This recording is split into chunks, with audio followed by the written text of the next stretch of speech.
think I thought that more people would want to catch on and want to take a part in encouraging zero waste and sustainable culture. But some people are just not receptive and they don't want to hear it and they want to remain ignorant, and I can't force it upon them to learn this stuff and care. There are certain places that fire exists, but it's not everywhere. And it's not in a lot of places in America. It's just not.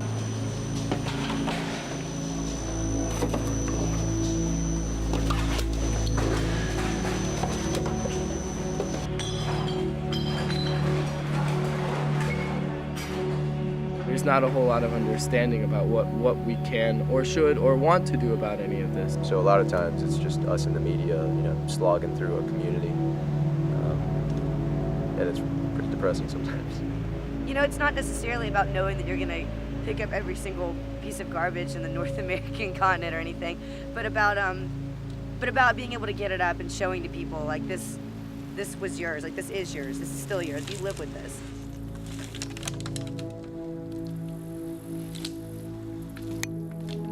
I don't expect, the world to be fully sustainable when we're done with this, and that's not even, reasonable. It's heartbreaking. It's really heartbreaking. It's like the same mountain of trash every day, just a different place geographically.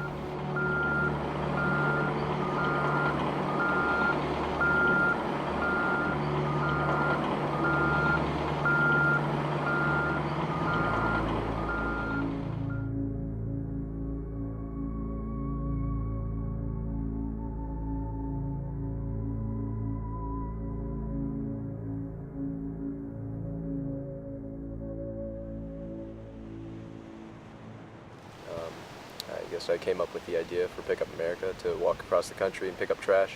Originally, the idea was just to start walking and picking up trash and making videos about it. If I was going to do it alone, I would do it alone. I sort of felt like I had to go, mainly because there's a great big world out there, and Maryland is only one tiny piece of the puzzle, and that's all I've ever really known. The sense of urgency that I felt in myself to be a proactive member of society and in turn have that create my own sense of inner peace and happiness, it just made sense. This isn't about our environment, it's about all of us. It's about us living in our environment and that consciousness.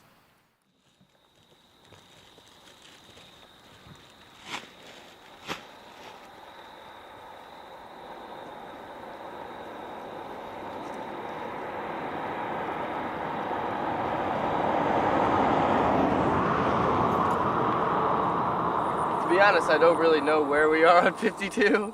I think we're in the middle of nowhere on 52, and we've traveled about 15 miles down the road at this point into Ohio.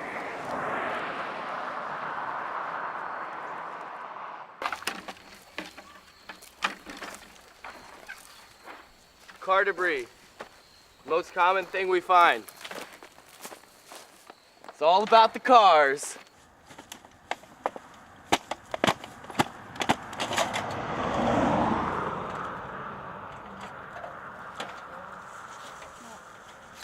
Each county recycles differently.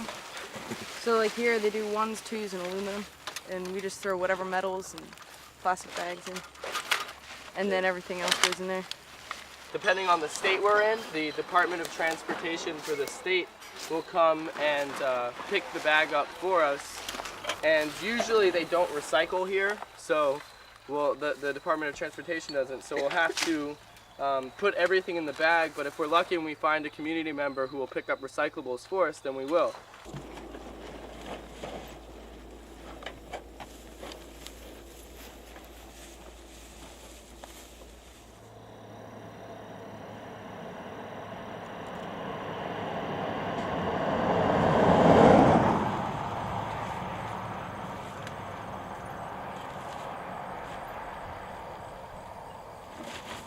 We have certain terminology that we use on the road.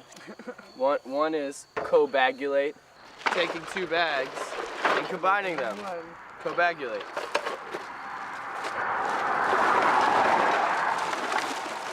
So we rely on other people to pick up our recyclables from the side of the road. Next year, we hope to get a pickup truck, because then we'll be able just to pick it up ourselves and take it there.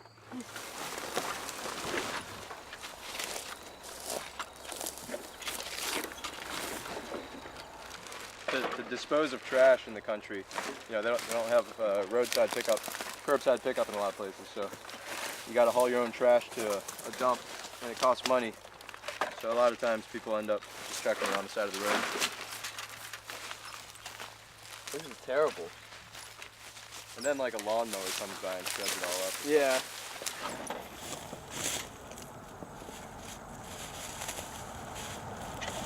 This is what happens to your plastic bags.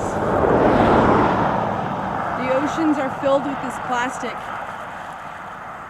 There's 6-to-1 pieces of plastic to plankton in the ocean right now. When we could have just used reusable bags.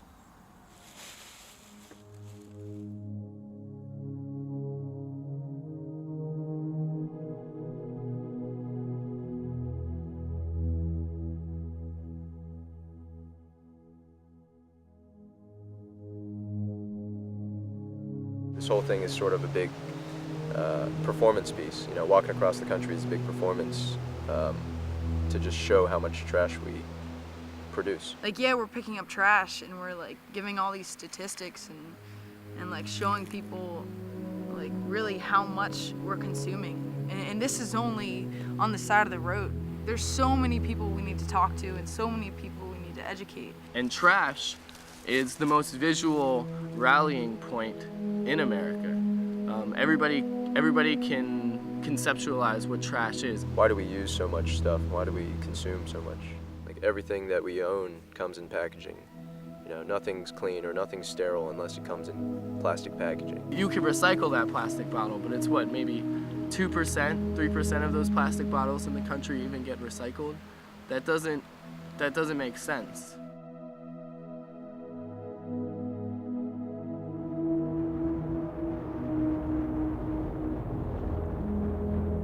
Today's a pretty average day.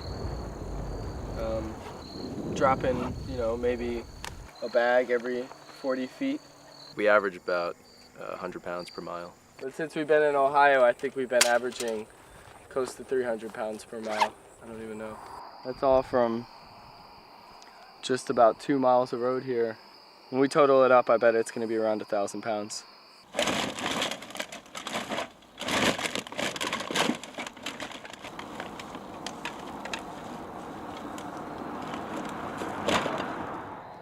We weigh every bag basically so we can know how much trash we picked up, because it's kind of like when you tell people you've picked up 34.5 tons, it has a lot more significance when you're like, well, yeah, we've weighed every single bag, and we know that definitely.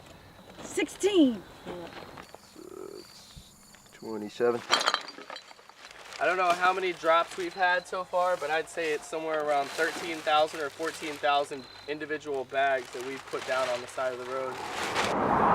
That's the most important thing, is that data really correlates into academia, and then politicians really wanting to do something about this litter problem. So here we are, we just pulled out about probably 300 pounds in tires. Tires are a little exciting because it's some weight, and the more weight, the more astounded people are of how much junk there is on the side of the road. It's like, look at all the garbage that I picked up. Look at what we did. We got all this off the ground, but then you go, wait, why is there this much of it on the ground to begin with? Like, why is that here for me to pick up? It's too much sometimes. Like, really. It's a little defeative. Human consumption is really scary.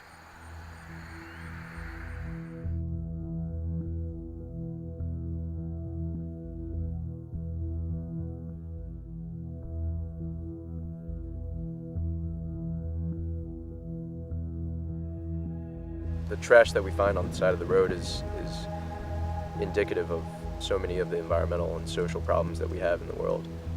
It's not just trash that's there.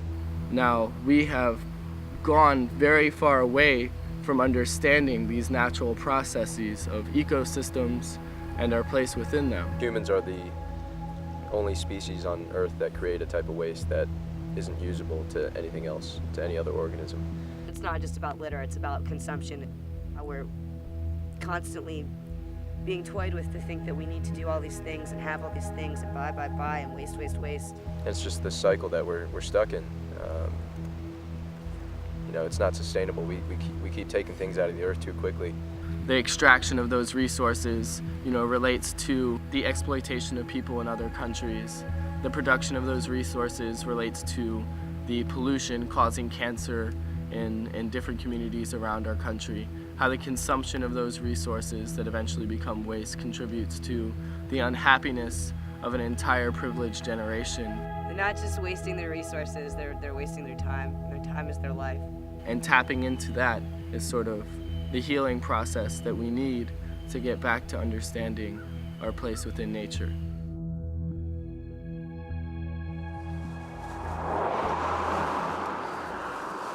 This is a particularly dirty stretch of road right here. Yeah, it was like really clean in Kentucky, and then as soon as we got into Ohio, it was just like,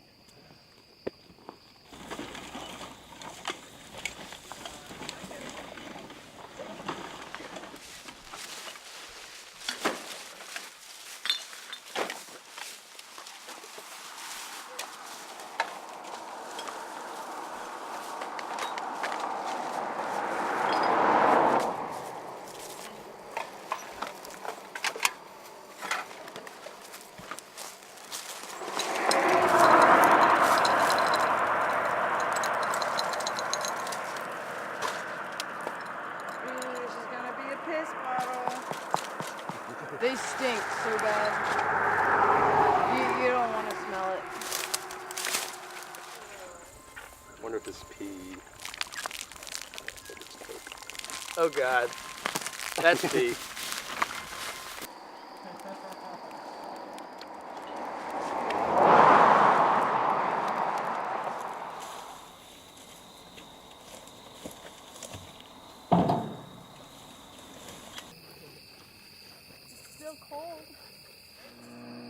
Oh, it smells good. Does it taste good? Mm-hmm. It's a little creamy. You all want some chocolate milk? Some trash can chocolate milk? A little weird. You just gotta make everything a joke, because it's pretty sad seeing all this litter out here, and the fact that nobody really recognized it as a problem, and it's like the baseline, just appreciating the land around you, you know? I mean, it's fun sometimes, but it's kind of monotonous. But I think the mission is really what's important, and that's kind of what keeps us going, I think.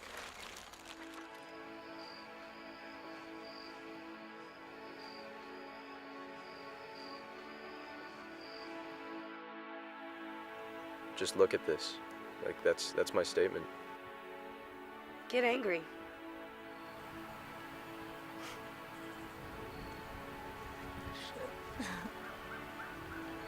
And I think that everyone really needs to take some time out to stop and consider the wheel that we're running around on and the rat race that we're going through, and just quit, and just quit. Just throw it away. It really doesn't mean anything. Just stop it. We're all guilty. We're all guilty in this world for, you know, the destruction of whether it be a mountain or a stream bed. No one spends time outside anymore. Like, we need to connect with nature a lot more, you know, so we love it, and so we know what we have to conserve. If we don't spend time outside, then there's no point in conserving it. Find your place within that celebration of life, that arising while you're alive, and don't be afraid to decompose when it's over, because they'll give chance to another rising of life again. People think we're crazy. I guess we are in the societal sense, but we're not. We're just idealistic young people that want to see a change for the better. We all have to love each other in order for this to work, for us to sustain ourselves, for us to forgive ourselves and everyone else. And so get fired up and care about something. and then go do something about it. Just get up and go do something about it. What are you doing?